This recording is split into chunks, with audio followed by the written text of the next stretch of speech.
warahmatullahi wabarakatuh. Perkenalkan, nama saya Lufiasmi dengan NPM 721720264 dari Prodi PGSD A 2021. Di sini saya akan bercerita pendek yang berjudul Jangan Jatuh Lagi ke Hati yang Salah. Perjalanan cinta yang rumit, ya itulah kisah cintaku. Tidak semua orang pernah merasakan seperti halnya yang pernah aku rasakan. Aku mulai mengerti bahwa segala sesuatu tidak ada yang berjalan dengan sempurna. Sekarang, besok, dan seterusnya, aku akan belajar bagaimana caranya agar bisa menerima keadaan seseorang dengan tulus dan setia. Itulah dalam pikirku sekarang. Ketika aku harus memperjuangkan sesuatu yang berharga bagiku dengan keadaan terpisah oleh ruang dan waktu, tapi keyakinan ini takkan pernah hilang. Pagi telah tiba. Burung-burung terlihat sangat indah berterbangan, kicauannya sayupku dengar. Saat ku buka mata perlahan, cahaya matahari rupanya sudah menerangi kamarku. Tapi sayang mataku enggan terbuka. Dalam kata lain, aku masih mengantuk berat. Kulihat jam dinding kamarku sudah menunjukkan pukul 8. Tapi aku mengabaikannya. Selamat datang mimpiku, dalam hati berkata. Hatiku sangat kecewa ketika mendengar suara lembut yang sangat familiar di telingaku. Nak, ucap ibu sambil mengelus kepalaku dengan lembut. Dengan sabar, ibu terus membangunkanku hingga ibu hilang kesabaran. Alfiah, teriak ibuku. Aku mendengar teriakannya tadi, hingga aku langsung bergegas ke kamar mandi. Saat bercermin, aku terkagum-kagum melihat diriku sendiri. Wah, cantiknya aku, ucap aku dalam hatiku sambil tersenyum.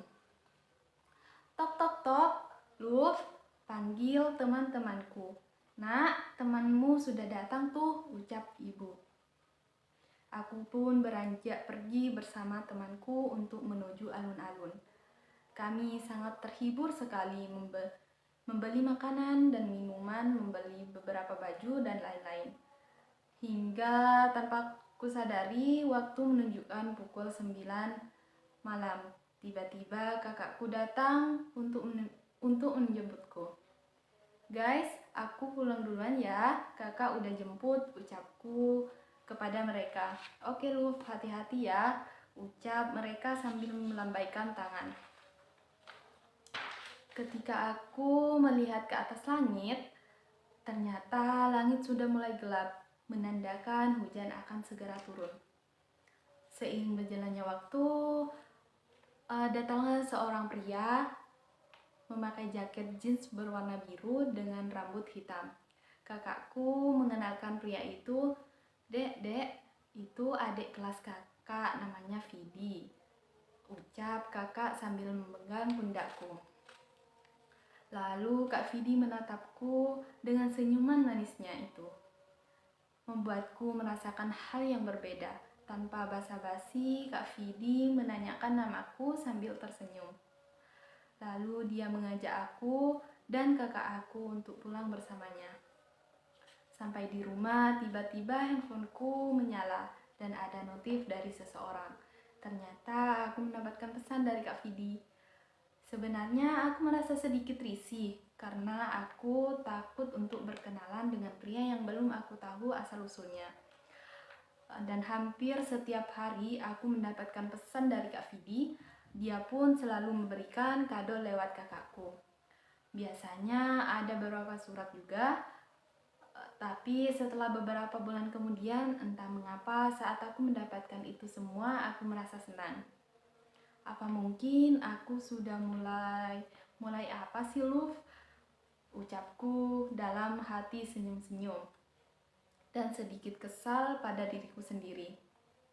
Minggu pagi, aku mulai beraktivitas di rumah, dari mulai bersih-bersih, membereskan tempat tidur, hingga mencuci pakaianku yang kotor. Tok tok tok, suara pintu diketok. Aku langsung menghampiri dan membuka pintu. "Halo Luffy, selamat pagi," ucap kepadaku. Aku terkejut sekali melihat Kak Vidi yang ke rumahku. Aku langsung menjawabnya dengan sedikit gugup. Kak Vidi, selamat pagi kembali. Oh iya, cari siapa Kak? Cari kakak Luffy ya? Jawabku sambil tersenyum. Bukan Luff, aku mau ketemu kamu, ucap sambil tersenyum lebar. Hah? Mau apa Kak cari aku? Aku tertawa mendengar perkataan Kak Vidi yang seperti itu. Aku mau kasih nasi ini buat Luffy. Makan ya, jangan dibuang. Kalau dibuang sayang. Jawabnya sambil menatapku. Buat aku ya. Makasih ya Kak. Sini masuk dulu Kak. Aku merasa senang sekali Kak Vidi datang ke rumah. Iya, sama-sama cantik. Aduh, maaf ya, kakak gak bisa lama-lama di sini.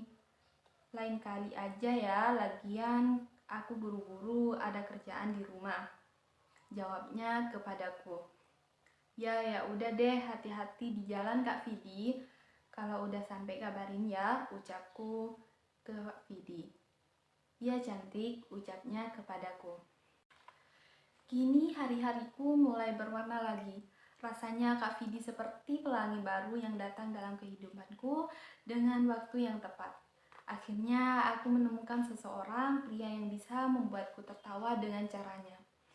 Kemanapun Kak Vidi pergi, dia tidak pernah lupa untuk mengabariku. Waktu menunjukkan pukul 10. Saat itu perasaannya ia ungkapkan kepadaku. Hati ini benar-benar tidak percaya dengan apa yang dia ucapkannya. Tapi di sisi lain, aku masih takut untuk mencintainya. Karena dulu aku pernah merasakan sakitnya dikecewakan. Jam-jam terus berputar. Kak Vidi masih saja berjuang untuk mendapatkan jawaban dariku. Kini aku menyadari bahwasanya hatiku sudah jatuh cinta dan nyaman kepada Kak Vidi. Tapi untuk kali ini dan seterusnya aku mempunyai prinsip bahwa aku tidak akan pernah mempunyai hubungan lebih dengan siapapun. Akhirnya kami berdua sepakat untuk saling menjaga hati. Ibu, aku memanggil ibu yang sedang berada di kamar. Ibu langsung keluar dan berkata, "Ada apa nak?" Jawab ibu. "Ibu, Luffy boleh cerita?" Ucapku pada ibu. "Iya boleh. Emang Luffy mau cerita apa?" Jawab ibu sambil tersenyum. "Ibu, Luffy sekarang lagi dekat sama cowok, orangnya baik, tapi Luffy sama dia temanan kok," ucap sambil tersenyum malu. "Cie, jadi gitu ya? Luffy boleh deket sama siapa aja, tapi harus tahu batasan ya." "Emang namanya siapa?" Jawab ibu dengan ketawa kecilnya. "Siap ibu, namanya Vidi ibu," ucapku. "Namanya bagus, yang penting orangnya baik ya nak," ucap ibu sambil ketawa. "Iya dong ibu," ucapku pada ibu. Tanpa aku tahu, ternyata hampir setiap hari Kak Vidi datang ke rumahku dengan membawa makanan untuk ibu. Dan yang paling mengejutkan, ternyata dia sudah dekat dengan ibuku. Tiba-tiba saja hatiku berkata, besok aku harus pergi ke Sumenep deh untuk lanjutin kuliah dan nanti tinggal di rumah sepupu. Aduh, jadi LDRan sama Kak Vidi dong, gumam dalam hatiku. Luff, ada suara bisikan memanggilku dari luar jendela kamarku. Aku merinding. Aku takut untuk membuka kunci, tapi aku memilih untuk memberanikan diri membukanya. Trek, pintu jendela kamar terbuka. Aku sangat terkejut, ternyata yang memanggilku Kak Vidi. Aku terkejut melihatnya. Luffy belum tidur ya, dikira sudah ada di dalam mimpi. Hehehe, ucap sambil tersenyum. Tadi sih udah mau tidur, tapi gak jadi soalnya Kak Vidi datang ke sini. Jawabku sambil tertawa kecil. Ya maaf jadi ganggu Luffy, aku cuma mau kasih coklat ini ke kamu, ucapnya. Ini buat aku. Makasih ya Kak. Gak ganggu kok, ucapku kepadanya. Aku benar-benar merasa senang, air mataku mulai menetes melihat sikapnya yang berbeda dari semua pria yang pernah aku dekati. Lalu Kak Vidi berkata, "Hei cantik, besok kamu berangkat ke Sumenep ya? Aku mau kasih pesan ini buat kamu, boleh?" ucapnya kepadaku. Dengan senang hati Kak, ucapku mencoba tersenyum manis. Luffy cantik, baik-baik di sana, semangat kuliahnya, jangan lupa selipin namaku dalam doa kamu. Pada intinya, aku padamu cantik, I love you. Ingat ya, aku di sana gak akan kemana-mana. Aku akan menunggumu, udah jangan nangis lagi, ucapnya sambil mengelus. Luffy sedih, ucapku sambil menangis. Udah ya, jangan nangis lagi cantik. Oh iya, udah kemalaman nih, Kak Vidi pulang dulu ya, ucapnya sambil berpamitan sambil mengusap kepalaku. Iya Kak, hati-hati ya, jawabku. Sekian cerpen dari saya, kurang lebihnya mohon maaf. Wassalamualaikum warahmatullahi wabarakatuh.